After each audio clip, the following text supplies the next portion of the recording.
চকচকে টাকার বান্ডিল, ৫০ টাকা থেকে শুরু করে ১০০০ টাকার নোট, সবই ঝকঝকে নতুন। চোখে দেখে বোঝার উপায় নেই একটি টাকাও আসল নয়। দেশি থেকে বিদেশি সবই বানানো হতো এখানে। সম্ভাব্য হয়তো এগুলো তারা জাল নোটগুলো এইভাবে মানি এক্সচেঞ্জের নাম করে চালাচ্ছে। বাসার বাইরে থেকে দেখে বোঝার উপায় নেই ভেতরে চলছে রাষ্ট্রবিরোধী এক ভয়ঙ্কর কর্মকাণ্ড। র‍্যাব সদস্যরা ঘরে প্রবেশ করেই হতবাক। ঘর জুড়ে ছড়ানো নোটের বান্ডিল, প্রিন্টার, কাগজ, কাটার মেশিন সহ জাল টাকা তৈরির নানা সরঞ্জাম। এর মধ্যে বাংলাদেশি টাকা রয়েছে, ইউএস ডলার রয়েছে, ইউনাইটেড আরব আমিরাতের দিরহাম রয়েছে, সৌদি রিয়াল রয়েছে এবং ইউরো রয়েছে।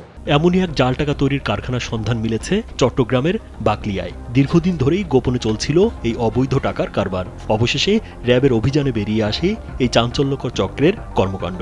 যে টাকাগুলো জাল তৈরি করেছে এগুলোর বর্তমানে বাজার মূল্যে যদি হিসাব করি, যদি এটা আসল হিসেবে তারা চালিয়ে দিতে পারতো, সেই ক্ষেত্রে ২০ কোটি টাকা বা এর অধিক মূল্যের এই টাকাগুলোর মান হতো। গোপন সংবাদের ভিত্তিতে র‍্যাব ৭-এর একটি বিশেষ দল অভিযান চালায় বহদ্দারহাট ১ কিলোমিটার এলাকায় নূরনগর হাউজিং সোসাইটির একটি ফ্ল্যাটে।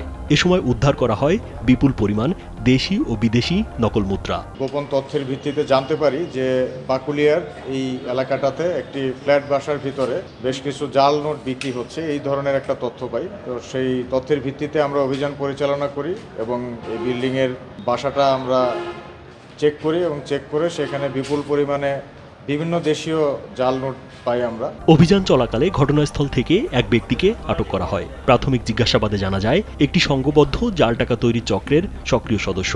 দীর্ঘদিন ধরে এই ফ্ল্যাটে থেকেই সে চক্রের সদস্যদের সহযোগিতায় জাল টাকা তৈরি ও বাজারজাত করা হতো। এখন আমরা আইনানুগ ব্যবস্থা নিব, পরবর্তীতে বিস্তারিত জিজ্ঞাসাবাদ করে এবং আরও এর কেসের যে আয়ও থাকবেন সে হয়তো তদন্ত করে দেখবেন যে আরও এটার সাথে লিঙ্ক আছে কিনা। আমরাও জিজ্ঞাসাবাদ করে দেখছি। অভিযান শেষে স্থানীয়দের মধ্যে তৈরি হয় চাঞ্চল্য। অনেকে অবাক, এতদিন প্রতিবেশীর ঘরেই এমন ভয়ঙ্কর কাজ চলছিল, কেউ টেরই পায়নি। রাজীব বিশ্বাস, কালবেলা।